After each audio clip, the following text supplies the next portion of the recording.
So we are back on the 74½ BGT.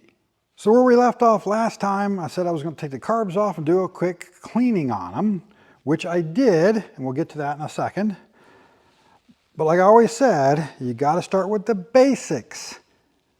Before you actually tune the carbs, you got to make sure everything else is right.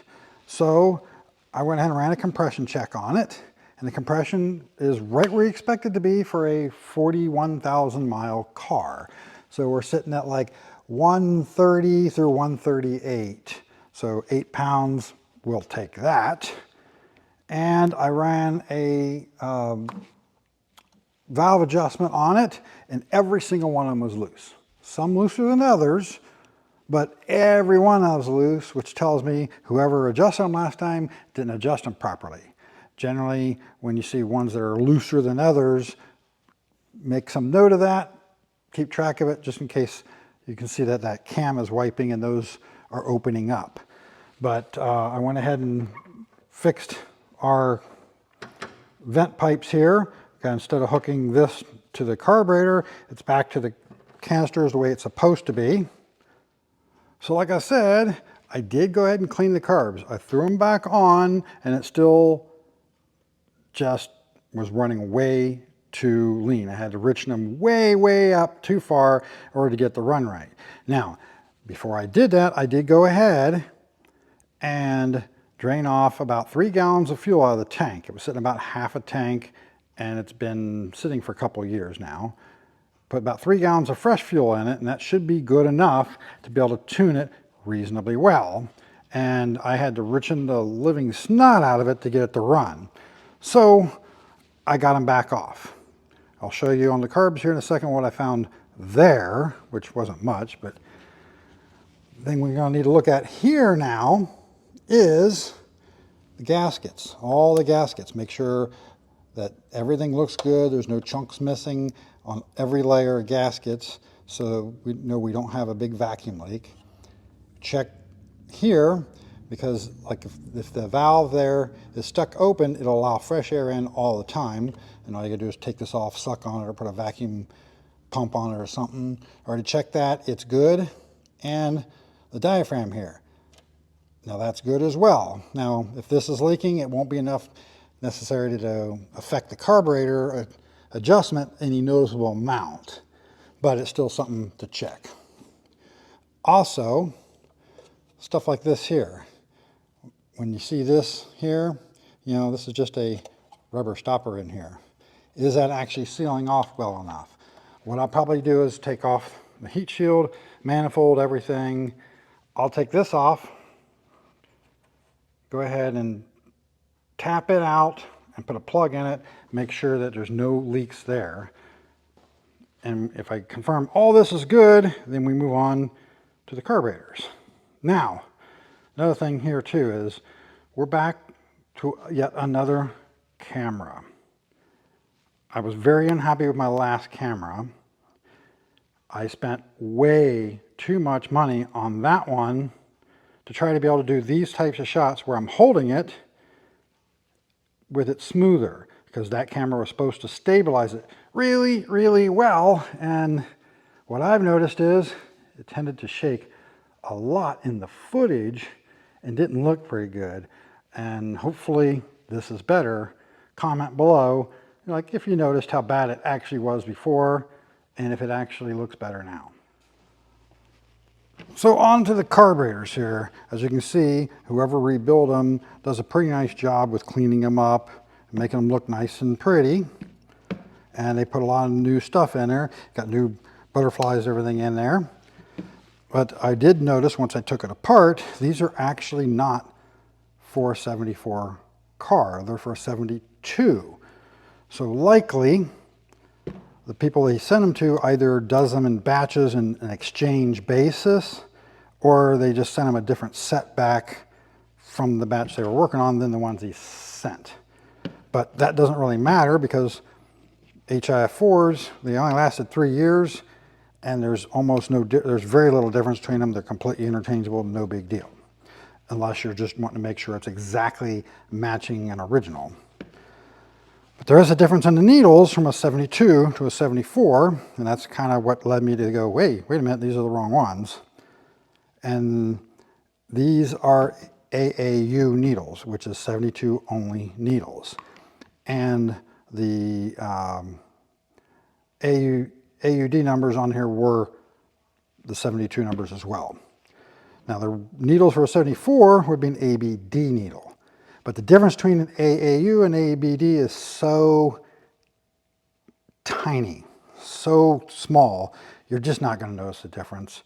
At the 4th and 5th station, which is somewhere about in this area here, which would be cruising and light throttle situations, there's a ever so slight difference. The rest of it is exactly the same. But when I took it apart, you know, one of the float heights was a little off. The other one was pretty good. Got them right. Set the, they were actually both almost completely full rich. And I went ahead and set them to 90 thousandths down this time instead of my normal 70 thousandths because I know we were having an issue. The needles, the base of this is supposed to be flush with this. In the front carb, it was down quite a bit, and the rear carb, it was down just a little. Reset everything, put it back on, and of course it still doesn't run very good unless I richen the crap out of it. So the next things to look at is the butterflies. Now these butterflies have poppet valves in them. So when you snap the throttle closed, the poppet valves will open up a little bit. It will suck air through those poppet valves so that it doesn't go rich on the overrun. But if these springs here aren't strong enough, then they can open up when you don't want them to, like at idle and things like that. Now these being brand new, you wouldn't think they would be too weak. But with parts qualities these days, I would not rule that out completely. And what I like to do is either put solid butterflies in there or solder these shut so they don't open up. That takes out that variable, so you don't have to worry about that being an issue while you're tuning them. Now the other thing is these little vent tubes here. Of course, these vent tubes go up to a Y to the crankcase breather. Now it's nice to have these hooked up. There's a lot of information about these things saying that that's part of the oiling system, believe it or not, because as air is pulled across to the front of the motor, oil vapor, or little droplets in the air, will come across the cam and help lubricate the cam a little better. So you like to keep these things hooked up if at all possible. But sometimes, not that often, I'll get a car in here that just flat won't tune. No matter what you do to it, they're a little on the lean side, and you can plug these off from carburetors, and then they tune just fine. And in that case, you go ahead and take one of them little small breathers and put on here. But I prefer not to do that unless I have to. Now one of the other little differences between, say, a 72 carburetor and the 74 is right here. You have that little notch there for the fuel enrichment device. I know it's not a choke. We like to refer to it here in the USA as a choke, and actually most countries around the world, but it's not really a choke. As this turns and you pull the choke, it allows fuel to come up through this little tube right here. Can I get this open? This little tube right there, and that's actually what it's doing. Here's a 73 carburetor. 74 would be just the same. There is no notch at the bottom here because that tube doesn't extend past the wall here. That is another one of those little things where you could end up getting a little bit of air going through here more than you would with the other style and causing potential lean issues. The other thing is to look at how the butterfly fits within the bore of the body of the carburetor. Take your adjustment screw all the way off so that it closes fully, and look through it with light on the other side and see what you see all the way around. Get that as tight as you possibly can to help reduce that issue as well. So I'll do all these things to it, and then we'll go from there. As you can see through there, you can see some light coming through right there at the bottom. That is air that's going to be going through there all the time. But you can see the rest of it, we got no air, no light showing through there. So actually, this one's quite centered and looking pretty good. So I got the manifold off here. Went ahead and pulled this out. All you really have to do, you could just stick a screwdriver in here and twist it, put it in the bench vise, whatever, and twist it. As soon as it starts twisting, then you can just twist it and pull out. Pops right out. They're not that hard to do. Then go ahead and tap it with a 1/4-inch pipe tap. Put a plug in there, and it's nice and neat and tidy. We shouldn't have to worry about any possibility of any vacuum leaks there. The other thing to do, check the face of this. What I did was just set it on the concrete floor, make sure it's square, and slide it back and forth and see what the pattern is. When I first stuck it on the floor, it was touching here and nowhere else. So just slide it back and forth a few times until you see it touching in enough places here where you know the gasket can seal it properly, or you can continue going and make it perfectly flat, whatever. But this will be plenty to seal against the gasket without any issues. Probably would have been fine the way it was before, but this way it's just more of an insurance policy. So now I can start putting everything back on and see what happens. So we got the carbs well on the way of going back on, but of course, before we can actually start this thing, we need to have the exhaust on. I've already actually fixed it, but we're gonna go underneath here and show you what I did and what it took to fix it. Okay, so I was having a bit of trouble visualizing what exactly needed to be done to this front piece, trying to work from here back. So what I did when I got back under here is I went the other way around. I started back here.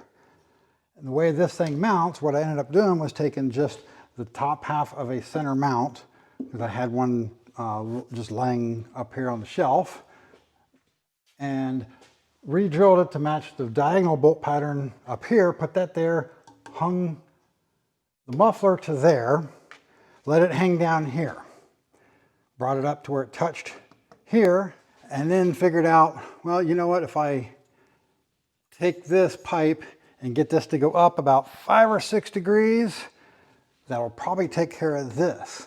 So that's what I did, marked it right here, and actually put a little bit more of a bend right here to level this out some.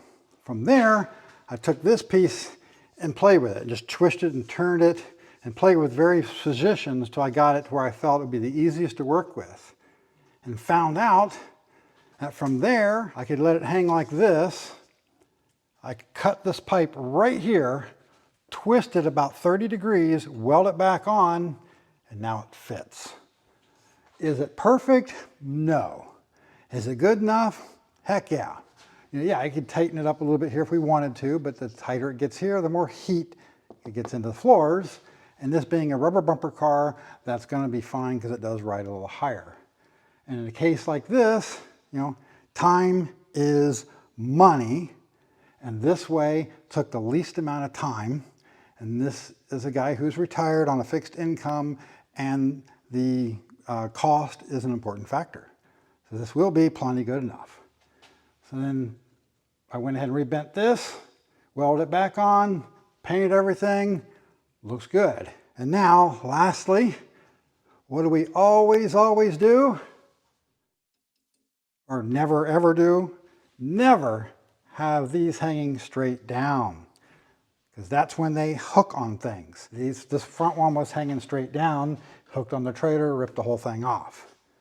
Now, it would have hooked anyway on this particular car for the way it was hung, but if you turn them to the side, you have much less chance of them hooking on trailers, speed bumps, dead animals in the road, or even plastic bags laying in the road. Because if they're hanging down, they can catch, say, a plastic bag, and then the bag will come up, wrap around the exhaust and melt the exhaust, then you're going to smell that while you're driving.